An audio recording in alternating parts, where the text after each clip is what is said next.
Do me a favour, just with your hands sort of like that, go like that. Happiness? We're away here, mate. Welcome. It started this whole journey as a youngster for you with karting. How did the connection first happen? How did you get behind the wheel, and what are those earliest memories like? I guess the first memories I can't even remember. I was making car noises before I could talk, and I don't know where the passion came from, because my family's never raced. My dad was never into racing until actually I was born. He started to get into it, so I watched the racing with him. It was mostly V8s at the start, but of Formula 1 as well. And then when I was 5, my friend at school at the time got into go-karting. And I went and watched him, and basically I knew I had to do this. So Dad got me a go-kart, and then basically that's how it all started. There are karting titles on your CV, right? But did it come easily straight away? Was it hard in those early years? What was that like? The first sort of 2 years, nearly 2 years, was terrible.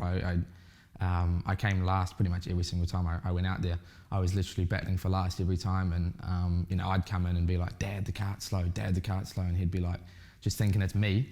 And eventually, he spent a lot of money on these 2 engines, and I remember we went to a big meeting. It was the first time we'd run them, and we bolted them on for qualifying.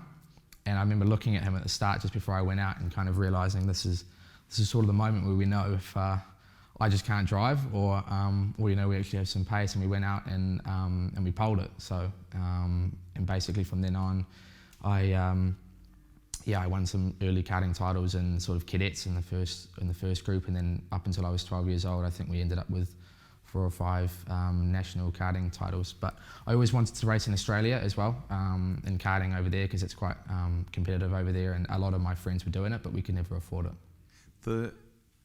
Did it absorb you? Were you always on a mission, I want to go motor racing, or was it just a hobby that's evolved? No, it's always been that. Even I'd race on the weekends and I'd come back to school, and me and this friend, it's quite embarrassing, but we had probably 40 plus different karting tracks around the school that we just run around and making different tracks and driving different cars in our head. And that was so fun. So you're running for us. around making noises. Exactly. Every lunchtime, and people were looking at us like, what are these kids doing? Yeah. But that's what we did every single day until I was probably 10 years old. We were just running around making car noises, pretending we were race cars. And for me that was, and I did it at home as well. So you then moved into Formula First, pretty impressive in the Winter Series, and then in the New Zealand Championship. How big a step was that for your family to commit to that sort of program? And what were you hell-bent on open wheelers at this point and a career in that path, or was it still the chance of going to Australia and doing something over there? Ever since I started karting, and that was sort of when I was old enough to start knowing what was going on. I started watching Formula 1 a lot more, and that was basically then the dream basically instantly became that. And when I went to Formula First, it was actually, I was 12 years old, and it was at the point where we couldn't really afford to keep karting at a high level because it was just getting so expensive. And a lot of the time not enjoyable because of the atmosphere. It became a lot more of a dad sport, and the kids not so much actually wanting to do it, more their fathers, and basically we really couldn't afford. So we did the speed sport scholarship, Formula First, and I was lucky enough to win that, and then basically raced in a season. As we continue to chart your career here, just give us a sense of the sacrifice for your family. I mean, those things teach you a lot, invariably, as a racer. They help with your hunger, but it's tough for the family too, isn't it? It really is, and I never really realised this until I was probably at this point when I was 12, 13 years old. My sisters, I have 3 sisters, but 2 of them were at national level dancing. They'd between them probably won 10 national New Zealand titles in dancing, and were looking to go overseas. They raced in Australia. They wanted to go to America for this, but we couldn't afford to do that. They actually had to stop dancing, so I could keep racing basically. And they're looking at, my whole family looking at their friends going on holidays and stuff like this around the world, and wondering why we can't be doing this, because of my, at the time, go-karting. So it's been pretty incredible, the sacrifices I've made. At the same time, are you carrying a little bit of that, or have you carried a bit of that on your shoulders, mate? That's something to it's not a burden per se, but it's, I guess, something you're very conscious of, isn't it? Yeah, it is. It is. I really, really appreciate it. Without them, I couldn't be racing. So. From there into Formula Ford, I want to understand the point where you started to perhaps get some mentors in your corner. We know that Kenny Smith's been very helpful. How did that connection come about, and who are some of the people that have helped you? So with Kenny, I met Kenny actually when I was very young. I was still go-karting, and one of my friends was picking up a car from his garage, and I didn't realise actually where I was standing at the time. I was just in somebody's garage, and I saw Kenny, but I sort of glanced at him, and then we kind of left, and that was it. And then when I was 13, and I was racing Formula First, he came down to the pit where I was racing, and because I'd just done a race, I think I'd passed somebody on the grass or something like this and made some big move, and he wanted to come down and meet me basically. So and I met him, and I basically then realised who he was. I went back up to his workshop and realised about 5 years ago I was actually standing in here. And then from there on, he's basically been mentoring me. Then I went to Formula Ford, as you said, and basically, when I first got the car, he actually drove the car, basically showed me how to drive it and stuff like this. And then after that season, I went to Australia for Formula 4, and he went over to most of the rounds with me to support me as well. So he's been, a huge part of, and I mean, every time, my parents don't even know this, but a lot of the time I was meant to be at school, I would be at Kenny's workshop with Kenny, and we'd go driving. And I was 14 years old without a New Zealand licence, and Kenny hates driving on the road, so without a licence he'd get me to drive him around all over the place. So, yeah. So you're actually quite, for a young man, quite experienced. Yeah, very, very, very. What other ways has he helped you beyond the cockpit? Because it's a commercial game, mate. You have to, to go through the ranks as you are and as you have to learn to be commercially savvy too, don't you? Yeah, you do, and Kenny has a lot of connections as well throughout the whole world. So he's basically introduced me to a lot of different people over the years, and helped me in that side, because, as you say, it's very, very important.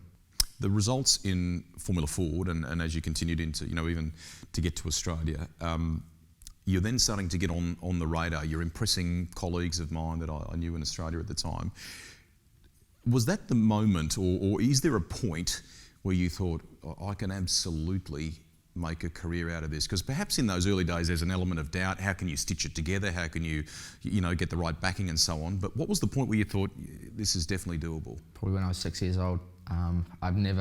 It's really funny because even all over the years through karting, through the early days of racing cars, a lot of people have said, why are you trying for Formula One? And even when I was younger, I had people in karting saying, go do V8s, Formula One's it's not possible. And it's funny because I've never had, I'm not saying that I've always thought I was going to make it, but I've never had doubt, and I've always wanted to keep pushing for that, and that's literally been since I was about 6 years old.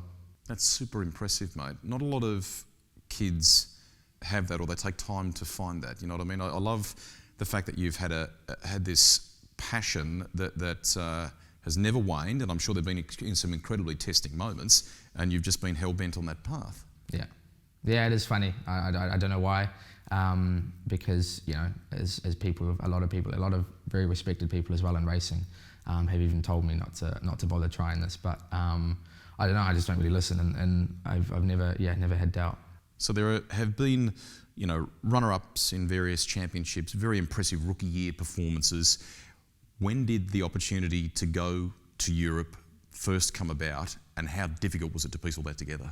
So I did the Australian Formula 4 Championship, and I guess throughout that championship it was a pretty difficult year. We ended up finishing second, which was okay, and then at the end of the season, sorry, I need a drink of water. Yeah, go, mate, no problem. It's getting real dry. It's all good. I'll tell you what, it makes it a lot easier when you have people that ask you good questions, because you have some interviews where people just ask you the worst questions and it's just like impossible to answer. So let's come back to that. How did you get to that step of opening a door in Europe, and how did that come to pass? Yeah, so at the end of the F4 season in Australia, I went to America to do the USF 2000, or the Road to Indy shootout. And I won that as a ticket basically when I did Formula Ford in New Zealand. So we went over there, and it's funny because you know, I had to get a lot of support to go over there, and a lot of people were saying, you know, this is your chance to race overseas and stuff like this. And I never wanted to win that scholarship. I don't want to race in America. It's always been the goal to race in Europe. So when I went over there and I did the scholarship, you know, I drove my heart out, absolutely, and I was very, very disappointed and angry when we didn't win, because it was, yeah, I guess for a lot of people over there, they found it quite unfair the way the scholarship ended up turning out. So I was very upset, but I guess everything happens for a reason, and that's when I started to believe that, you know, maybe this happened for a reason, and that, you know, we actually have a shot in Europe. So we came home, basically worked on a program to get to Europe. I have some amazing people behind me that have been supporting me from day one, since I left karting, and that support group has just got bigger and bigger and bigger, and now we have, and basically the company started then.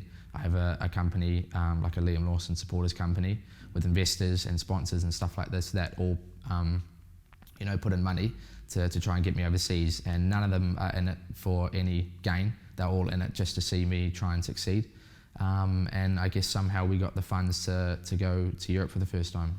Scott Dixon did something very similar in the early days of his career. It's important to do that stuff, isn't it? To come up with a plan beyond the cockpit. Yeah, it's hugely important, and it's funny because a lot of the people that supported Scott are the same people behind me, and Richie Stanaway, and Shane Vegersberg, and all the same people are still doing this, and now are helping me. In Australia, I had some contact with Joey Mawson, so I knew about the ADAC Formula 4 Championship in Germany, and some of the names that have come through it, how massive the fields are there. To go and play in that pond is probably an important first step as you venture into Europe, really, isn't it? Yeah, it is, and we decided that was the best path to take, basically. I had some messages from the Australian Formula 4 season from Van Amersfoort, the team I raced with, some interest, and we decided that they were the best team to go with. So I went over there at the start of the year for a test, basically just to see if I could. It was like a test to see if you'd make the team. It was the first time I'd ever done that. You know, most of the time you can drive with whatever team you want to, but this team said that you have to, you know, drive fast enough, and then we'll discuss basically the deal. So I went over there for a test. Ended up being quick enough, and then got the contract for the season with them. And yeah, it was interesting going to all the different tracks, Formula 1 tracks, especially when we're on Formula 1 weekends, and even the F4 team. You know, a lot of these teams are F3 and F4 teams, so they're almost too professional and too high budget for F4. And going from racing in New Zealand and Australia to going to events with two massive transporters, and the amount of preparation that they do before an event for an F4 race, I've never experienced anything like it. So it was basically a big difference for me. It took a lot to adjust to it, but it was I basically knew that this is what I wanted to do. Great Experience for a young man to go to these legendary places with big outfits.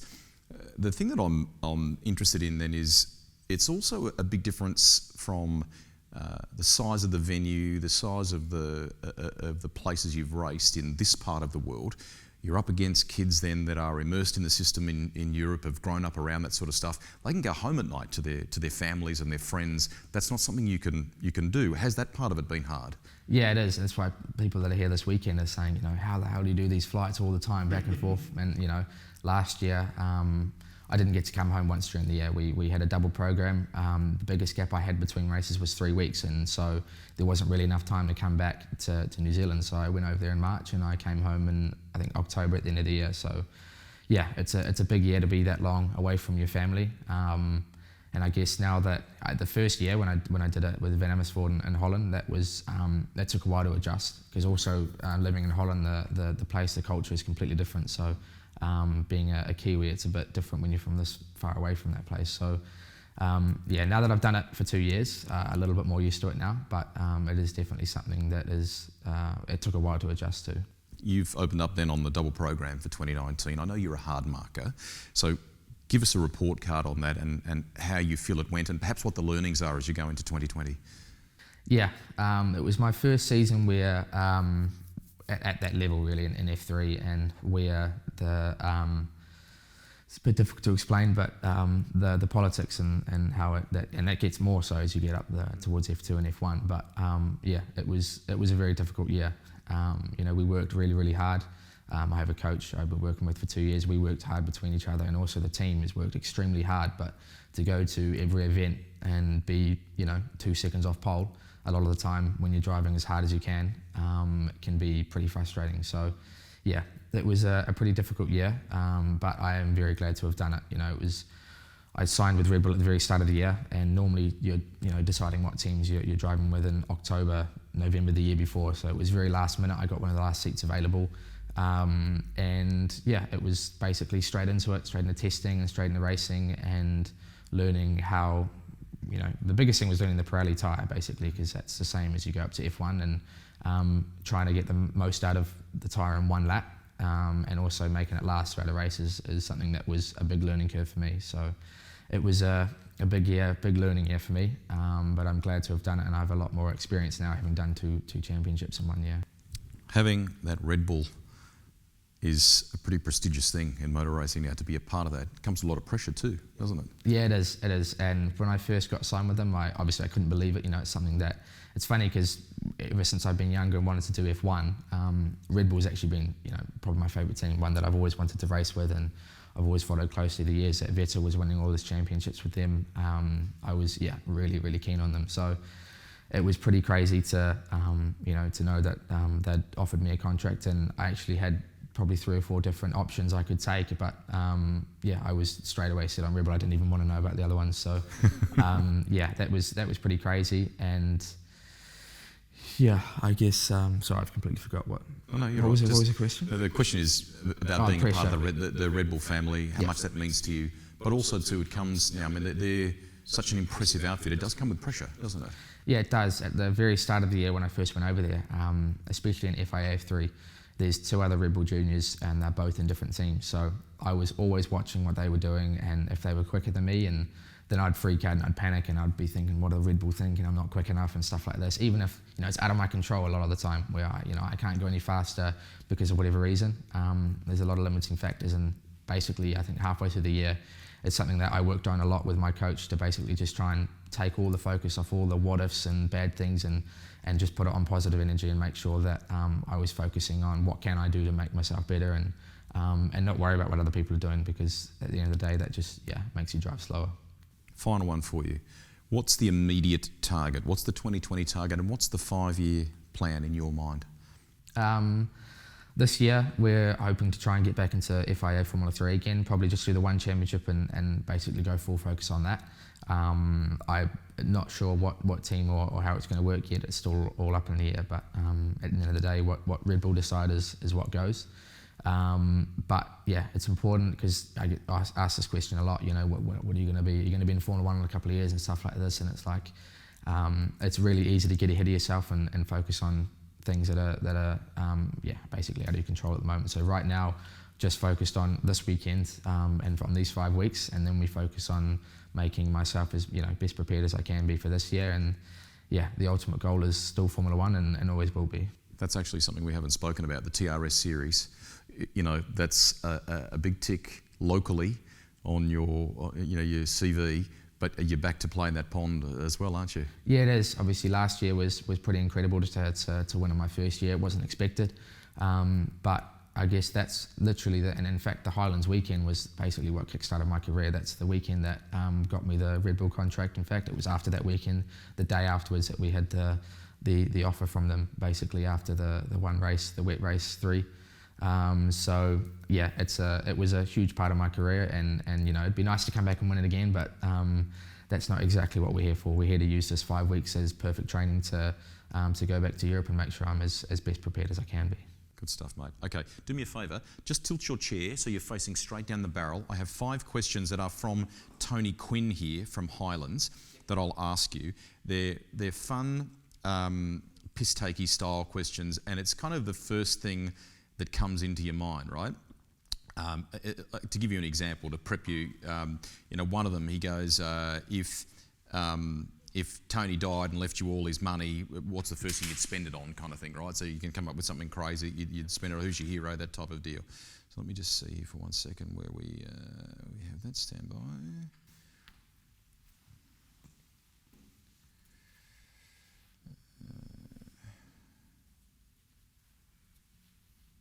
Okay. So, mate, you just keep looking down the barrel while I ask the questions. I have no idea what I'm going to answer for that. Doesn't matter. Because I'll feel bad whatever I say. Just relax. It's funny. It's fun. Okay. Liam Lawson, if you had a realistic superpower, what would it be? How would you use it? Realistic superpower would be flying, probably. I'd love to fly, be able to fly like birds. If Tony Quinn's dying wish was to leave you all of his money, and there's millions, mate, hundreds of millions, what's the first thing you'd spend it on? First thing, probably build a racetrack like he's done outside my house. When you're old and you become a grandpa and you're telling your grandkids about what Liam Lawson used to do back in the day, what will you say? How will you tell them about it?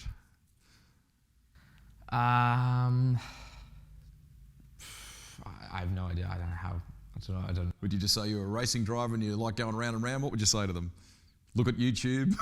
Yeah, I mean, obviously I'd say I'm a racing driver. I love racing, and I guess if I had kids or grandkids, to be honest, I don't care what they're doing. I'd push them as 100% and to try to get them into racing. I'd love to see, kids and racing. Do you have any crazy superstitions? And if you don't, dob in another driver that you know that does. Superstition, how do you mean? Do you wear red underpants? Do you only get in the car from the left? Do you, have you got anything like that? So when I was younger, basically from when I was probably 7 years old to probably 12, 13 years old, and that's I grew a lot in that time. I had lucky underwear that I'd wear on race day. They were always washed, obviously, but they were tiny, basically, when I got older, and I still now, to this day, only get in the car on the left. Well done. Final one. Who's your hero and why? Since I was young, Lewis Hamilton's always been someone that I've looked up to a lot. I read his book when I was younger, and but in general, all the New Zealand drivers, like Brendan Hartley, Richie Stanaway, Mitch Evans, Shane, Scott Dixon, they all have done amazing things to get as far as they have. It's so difficult from New Zealand to make it overseas in racing, so I look up to all of them. Well played, mate. Let's just get a quick photo, you and me here. Yep. Can I get you to do that? Thank you, mate. Beautiful.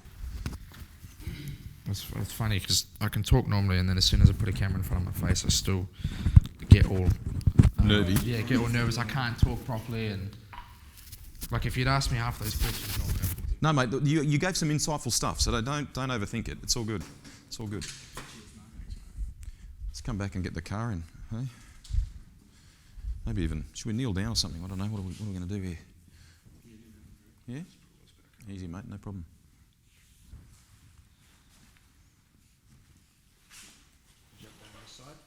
Whatever suits, mate. Yeah, whatever suits.